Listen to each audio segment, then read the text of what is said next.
Os Estados Unidos criaram uma arma nuclear que podia ser carregada por 2 soldados e lançada diretamente do campo de batalha. O Davy Crockett pesava apenas 23 quilos, mas sua explosão formava um cogumelo nuclear e queimava tudo em um raio de 160 metros. O Pentágono gastou milhões de dólares e produziu 400 dessas unidades, mas logo percebeu que os próprios soldados morreriam com a explosão antes mesmo de conseguir fugir. E no final você vai entender por que, apesar disso, os militares ainda assim posicionaram essas bazucas mortais na Europa e como planejavam usá-las de verdade.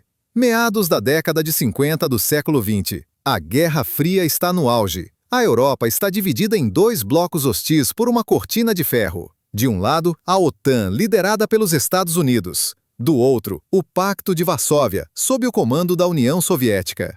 A tensão cresce a cada mês. Ambos os lados se preparam para uma guerra que pode começar a qualquer momento. Os generais americanos tinham o mesmo pesadelo todas as noites. Milhares de tanques soviéticos rompem a fronteira e avançam pelas autobahns da Alemanha Ocidental, rumo ao Reno. Os números que faziam esses homens acordarem suados eram claros. A inteligência informava dados assustadores. Os soviéticos mantinham forças blindadas gigantescas na Europa Oriental, prontas para avançar a qualquer instante. Apenas nos agrupamentos da Alemanha e da Polônia havia vários milhares de tanques. Dezenas de milhares de outros estavam em reserva no território da URSS. O que a OTAN podia opor a essa armada? Alguns milhares de tanques americanos na Europa. Aproximadamente o mesmo número de veículos britânicos, franceses e alemães ocidentais. A correlação de forças era desanimadora. Além disso, os tanques soviéticos eram modelos modernos, como o T-54 e o T-55, com canhões potentes e blindagem espessa. Os americanos M48 já começavam a envelhecer. Os planejadores militares do Pentágono simulavam cenários, e os resultados eram sombrios. Amanhece um dia comum. Sem declaração de guerra, divisões blindadas soviéticas cruzam a fronteira em toda a extensão, do Báltico à Áustria. O golpe principal passa pelo corredor de Fulda, uma planície ideal para o avanço de blindados. O primeiro escalão, com vários milhares de tanques, atinge as defesas da OTAN. Unidades americanas e alemãs ocidentais tentam conter o ataque. Começam os duelos de tanques. A artilharia dispara, a aviação entra em ação. Mas há tanques demais. Para cada veículo destruído, outros 2 avançam. A defesa começa a ruir. Ao fim do primeiro dia, as tropas soviéticas avançam 50 quilômetros em território inimigo. No segundo dia, entra o segundo escalão, mais alguns milhares de tanques. Eles contornam os pontos de resistência e seguem para o oeste. As forças da OTAN são cercadas e destruídas em partes. A aviação não consegue deter o avanço, pois caças e sistemas antiaéreos soviéticos cobrem a ofensiva. Ao fim do segundo dia, a linha de frente chega a Frankfurt. Restam 100 quilômetros até o Reno. O terceiro dia é decisivo. Os tanques soviéticos alcançam o Reno. As travessias são capturadas, ou pontes flutuantes são montadas. A Alemanha Ocidental fica isolada. A França passa a correr risco de invasão. A OTAN sofre uma derrota catastrófica. A Europa pode ser tomada em uma semana de combates. Esse cenário não deixava os estrategistas americanos dormir. Então veio outro cálculo, ainda mais frio. Para deter essa avalanche de aço com meios convencionais, seria necessário produzir dezenas de milhares de novos tanques, construir centenas de fábricas e convocar milhões de soldados. O custo dessa expansão seria de centenas de bilhões de dólares.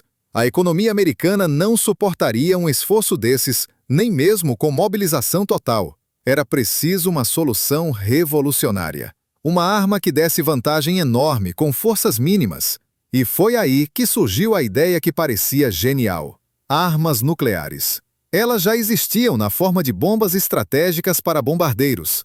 Uma única bomba podia destruir uma cidade inteira. Por que não criar cargas nucleares pequenas para o campo de batalha? Os generais imaginavam a cena. Uma coluna soviética de 100 tanques avança por uma estrada.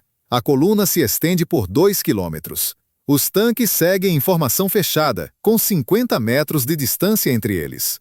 Para destruir essa coluna por meios convencionais, seriam necessárias horas de fogo de artilharia ou dezenas de missões de ataque aéreo. Agora, outra opção.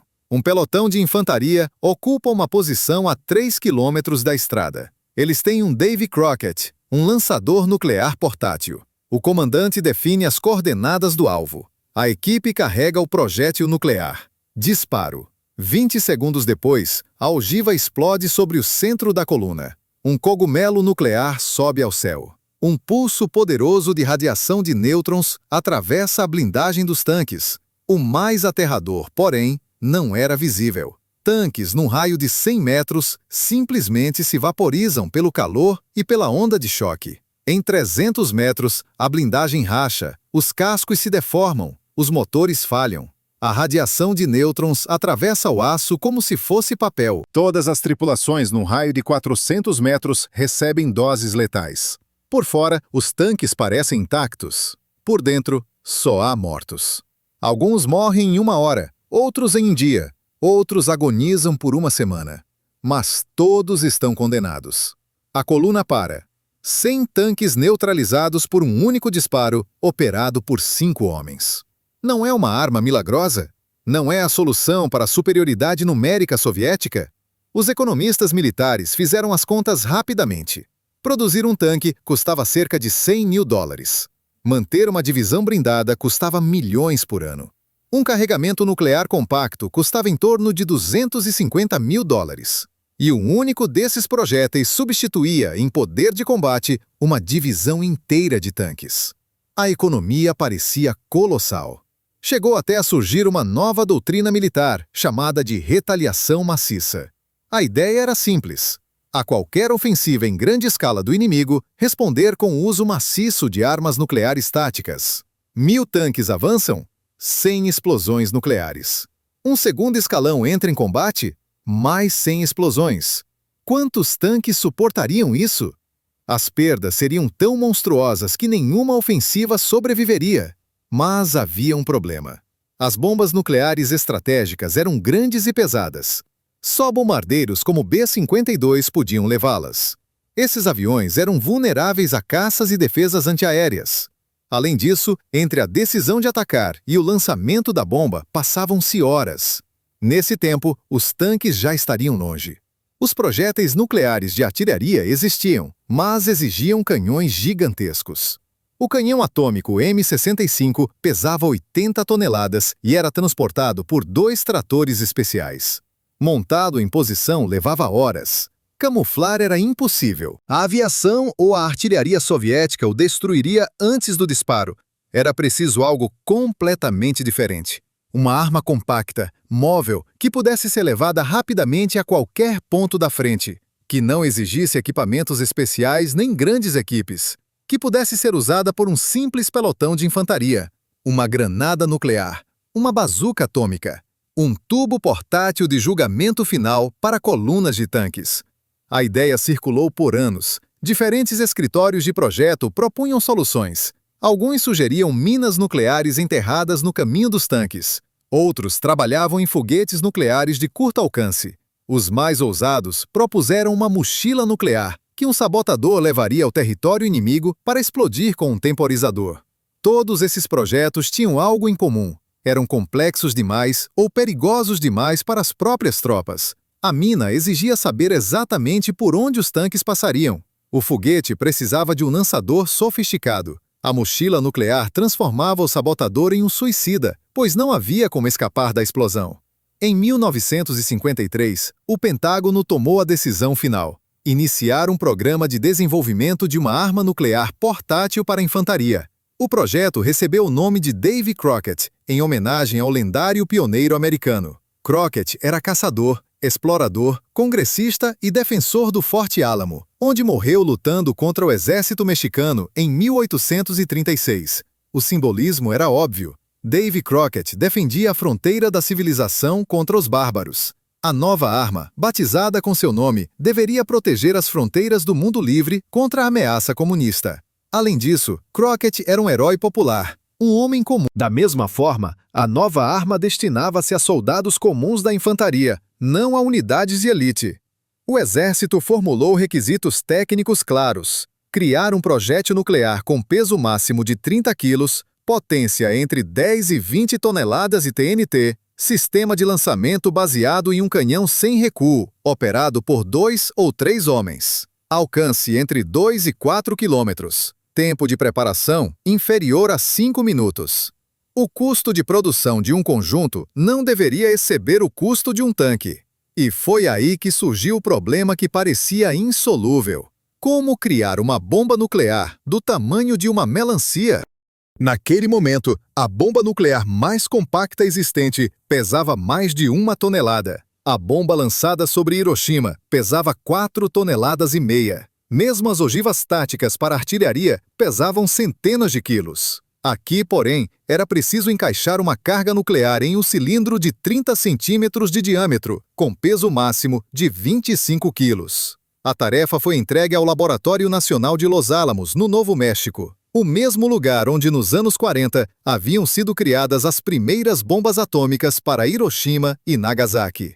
Os melhores físicos nucleares dos Estados Unidos trabalhavam ali sob sigilo absoluto. O desafio era realizar um avanço tecnológico que muitos consideravam impossível.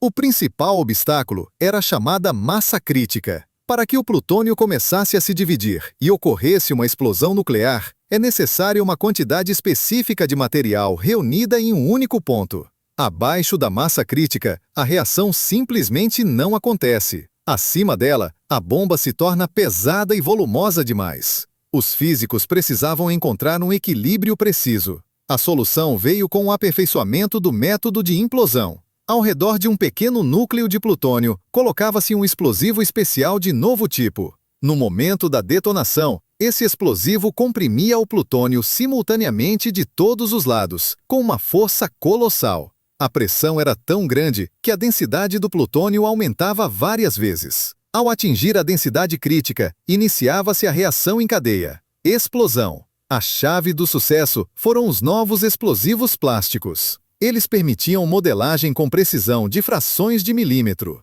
A geometria do explosivo era calculada em computadores de grande porte, que só começaram a surgir na década de 50. Um erro mínimo na forma e a compressão ocorria de maneira desigual.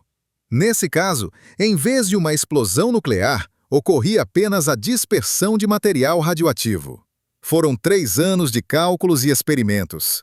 Os físicos realizaram centenas de testes com maquetes não nucleares. Detonavam cargas explosivas ao redor de blocos metálicos e mediam os parâmetros de compressão.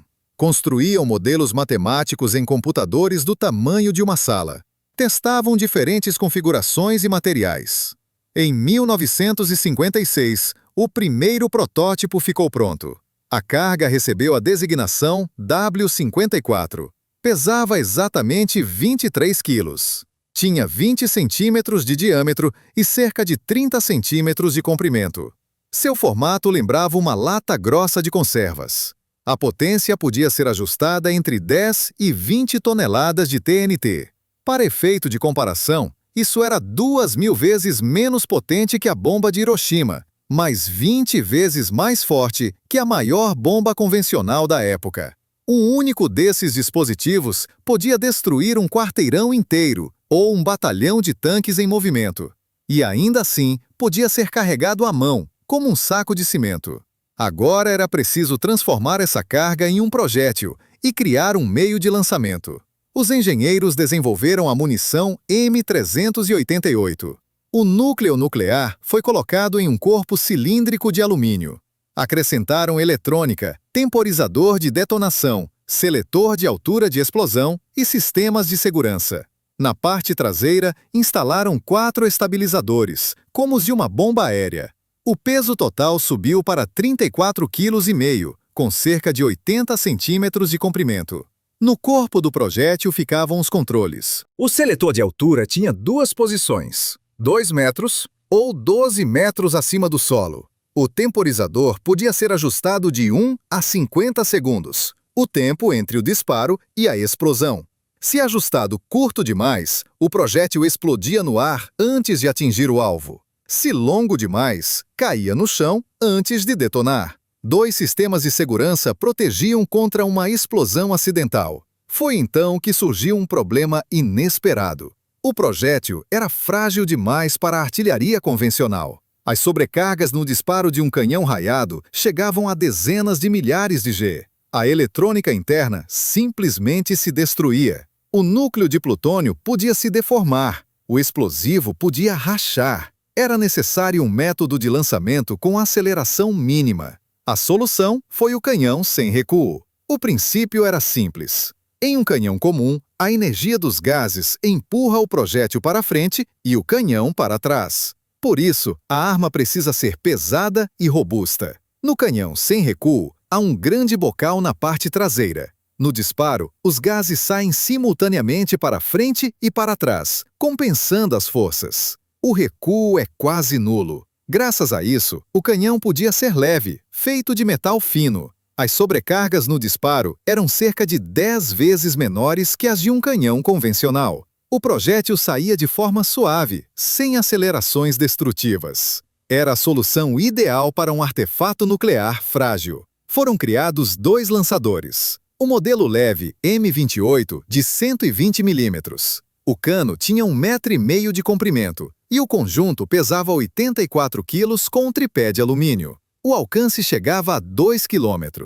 3 soldados podiam transportá-lo manualmente ou montá-lo em um jipe. O modelo pesado M29 tinha calibre de 155 mm. O cano media 2,5 metros e o peso chegava a 200 kg. O alcance máximo era de 4 km. Era transportado em blindados ou caminhões e, em combate, montado sobre um tripé de aço. Ambos disparavam o mesmo projétil nuclear. O carregamento lembrava um lança-granadas gigante. Primeiro colocava-se no cano, pela boca, a carga de pólvora em uma cápsula de papel. Depois, um pistão metálico ao qual o projétil era fixado. No disparo, o pistão acelerava o projétil ao longo do cano e depois se desprendia, caindo a algumas centenas de metros. O projétil seguia sozinho até o alvo. Os testes em campo começaram a revelar problemas sérios. A partir de 1957 até 1962, ocorreram treinamentos intensivos. No Alasca, no Arizona e no Havaí, soldados aprendiam a operar a nova arma. Usavam projéteis de treinamento com o mesmo peso, cerca de 34 quilos, mas sem carga nuclear. Os resultados foram desastrosos. A precisão era péssima. O projétil podia cair em qualquer lugar, menos onde se apontava. Os desvios chegavam a 100 ou 200 metros do ponto visado. A causa estava na aerodinâmica. Um cilindro curto e grosso, com pequenos estabilizadores, comportava-se de forma imprevisível em voo. Girava, oscilava e era facilmente afetado pelo vento. Havia ainda outro fator. O cano era liso, sem raiamento. Canhões convencionais têm ranhuras internas que fazem o projétil girar, estabilizando o voo, como uma bala de fuzil. No canhão sem recuo, isso não existia, porque o projétil nuclear frágil não suportaria a rotação. Assim, ele voava apenas com a estabilização de 4 aletas. Isso não era suficiente. Os militares passaram a chamar o projétil de melancia atômica, ou melão voador. O formato realmente lembrava um vegetal grosso com um pequeno rabo de estabilizadores. Os soldados brincavam dizendo que seria mais fácil acertar jogando aquilo com a mão do que disparando do lançador. Os engenheiros tentaram resolver o problema da pontaria. Cada lançador recebeu um pequeno rifle de mira acoplado. No M28 era um rifle de 20 mm, no M29 um de 37 mm. A ideia era simples. Primeiro, disparava-se o rifle auxiliar com um projétil comum, que produzia fumaça branca ao cair. Observava-se o ponto de impacto, ajustava-se o ângulo e só então se lançava o projétil nuclear. Mas surgiu outro problema. Uma bala comum pesa gramas. O projétil nuclear pesava mais de 30 quilos. As trajetórias eram completamente diferentes. A correção de tiro não funcionava. A bala seguia uma curva, o cilindro pesado outra. A solução encontrada beirava o absurdo. Os engenheiros criaram projéteis de urânio empobrecido para o rifle de mira. O urânio é um dos metais mais densos, quase 2 vezes mais pesado que o chumbo. A bala de urânio tinha massa suficiente para voar de maneira semelhante ao projétil nuclear. A situação era surreal. Soldados disparavam balas radioativas para, em seguida, lançar uma carga nuclear ainda mais radioativa. Após anos de treinamento com projéteis inertes, o exército decidiu realizar testes nucleares reais. No verão de 1962, foram programados 2 testes no polígono de Nevada. A operação recebeu o nome de Little Feller. O primeiro teste avaliava apenas a carga. O segundo, o disparo real. Em 7 de julho, ocorreu o primeiro teste. A ogiva do Davy Crockett foi suspensa por cabos a 1 metro acima do solo do deserto. Sensores de pressão, radiação e temperatura foram posicionados ao redor. Maquetes de veículos militares e fortificações foram instaladas. No horário programado, a carga foi detonada remotamente. A potência da explosão foi de 22 toneladas de TNT, ligeiramente acima do valor previsto. A bola de fogo, com cerca de 30 metros de diâmetro, vaporizou tudo em um raio de 100 metros. A temperatura no epicentro atingiu milhões de graus. O solo derreteu e virou vidro esverdeado. O cogumelo nuclear subiu a 300 metros. Os sensores de radiação mostraram números alarmantes. A 150 metros, a dose ultrapassava 10.000 röntgens. Morte instantânea em segundos. A 400 metros, a dose caía para cerca de 600 röntgens. Ainda assim, letal, com morte ocorrendo após dias ou semanas de agonia. Em 17 de julho, veio o segundo teste. Desta vez, o disparo foi real, usando o lançador M29. A arma foi instalada em uma plataforma de concreto e carregada com um projétil nuclear ativo. A equipe se abrigou atrás de uma colina, com controle remoto por um cabo de 22 metros. O teste contou com observadores de alto escalão. Estavam presentes o Procurador-Geral dos Estados Unidos, Robert Kennedy, irmão do presidente, e o general Maxwell Taylor, principal assessor militar da Casa Branca. Eles acompanharam tudo a vários quilômetros de distância. Câmeras registraram cada segundo. O operador acionou o disparo. Um jato de fumaça branca e fogo saiu do cano. O estrondo foi ensurdecedor.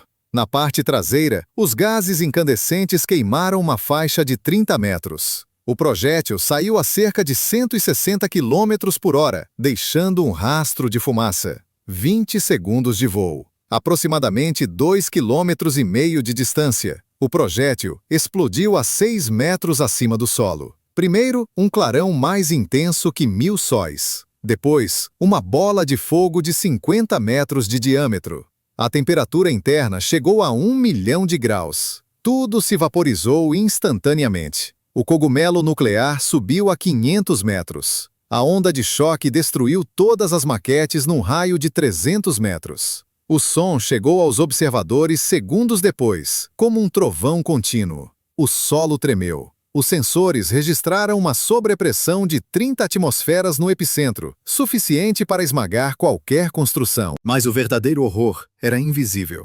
Um pulso intenso de radiação de nêutrons e gama atravessou tudo ao redor. Se houvesse tanques reais ali, as tripulações receberiam doses letais mesmo sob a blindagem. O aço não protege contra nêutrons. A nuvem radioativa subiu e se espalhou pelo vento, contaminando quilômetros quadrados do deserto. Esse foi o último teste nuclear atmosférico dos Estados Unidos em Nevada. 1 ano depois, foi assinado o tratado que proibia esse tipo de ensaio. Mas os dados já tinham sido obtidos. Os militares analisaram os resultados e se depararam com um dilema insolúvel. A arma funcionava. Explodia, destruía e radiava.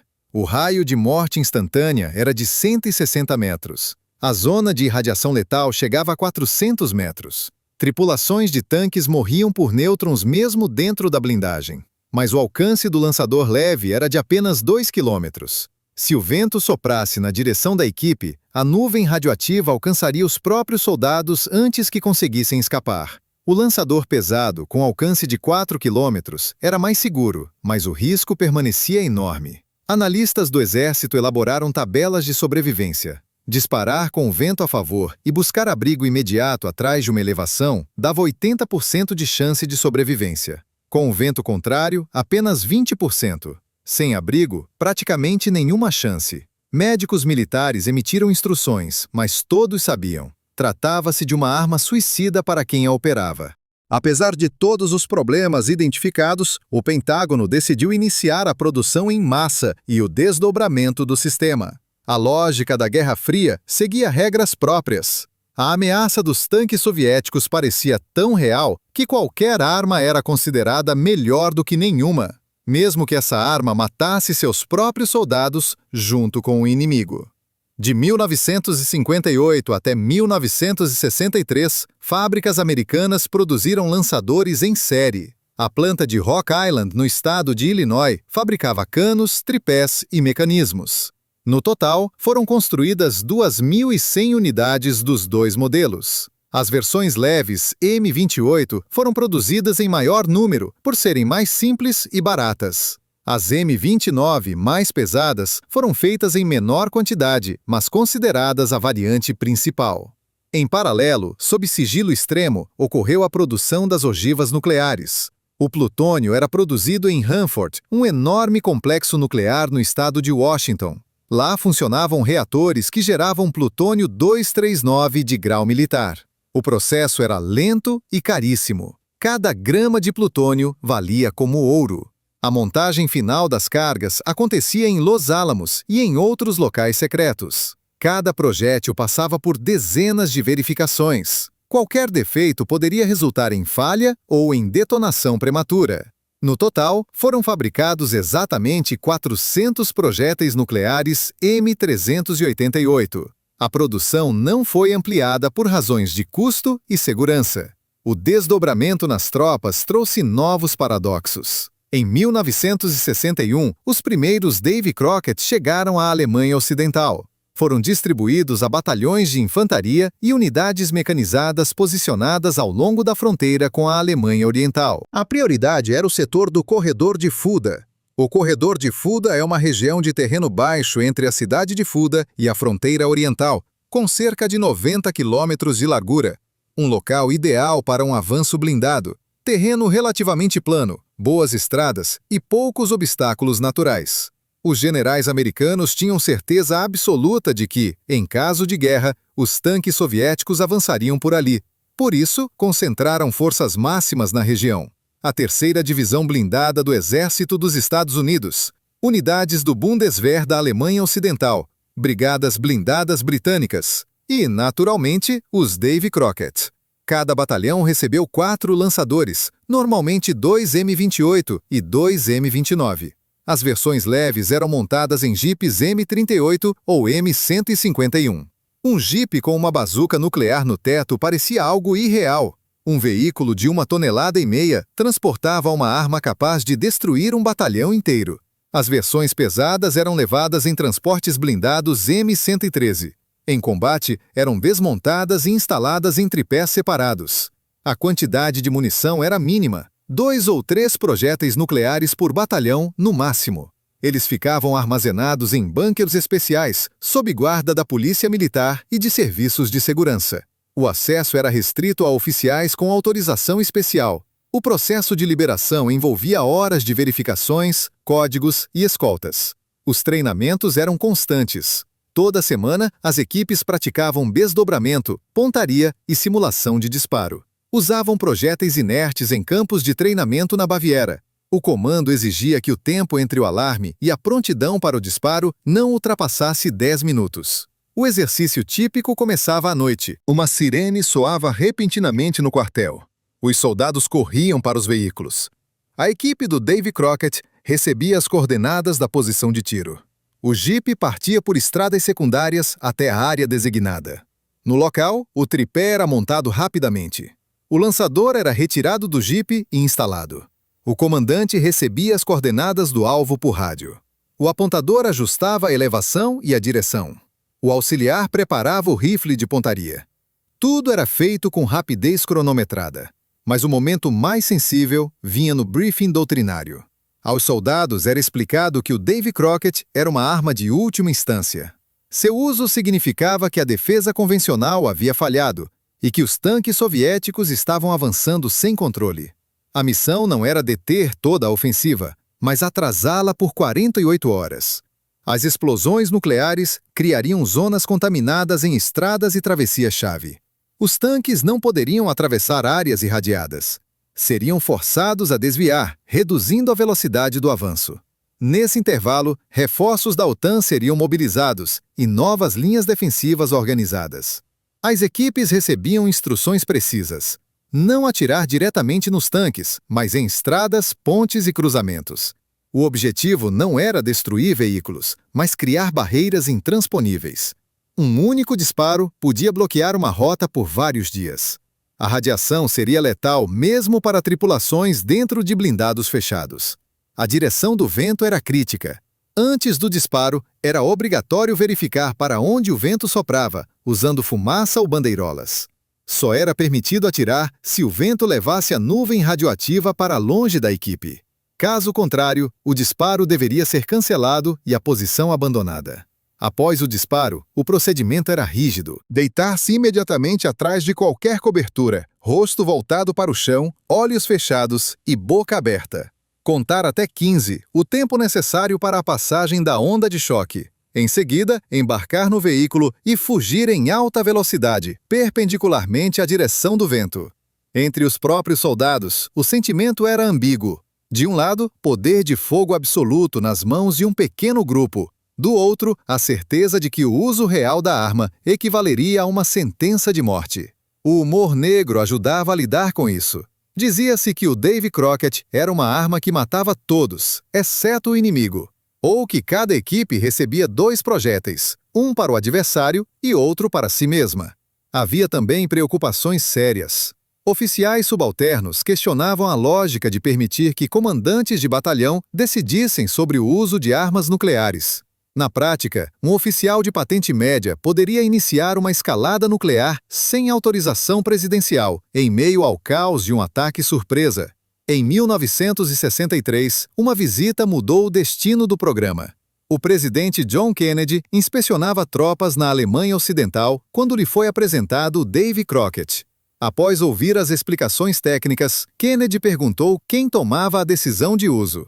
A resposta foi direta: o comandante do batalhão, em coordenação com o escalão superior. A reação foi imediata. Kennedy entendeu que o controle das armas nucleares táticas era perigosamente descentralizado. Qualquer erro ou decisão precipitada poderia levar a uma guerra nuclear em larga escala. Poucos meses depois, determinou a revisão da doutrina. Formalmente, os Davy Crockett permaneceram em serviço. Na prática, seu status foi rebaixado. Os procedimentos de autorização tornaram-se muito mais rígidos. Em alguns casos, era necessária a aprovação direta de comandos superiores na Europa, ou mesmo de Washington. O uso rápido, para o qual a arma havia sido criada, tornou-se quase impossível. A retirada começou silenciosamente em 1967.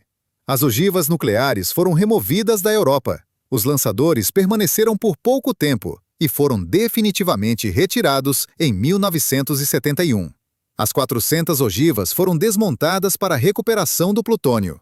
A pergunta final permanece: por que posicionar uma arma que mataria seus próprios operadores? A resposta está na lógica extrema da Guerra Fria. O Davy Crockett não era pensado para uso real. Era uma arma de dissuasão psicológica. Um aviso de que qualquer ofensiva blindada poderia se transformar instantaneamente em uma guerra nuclear, sem necessidade de decisões em alto nível.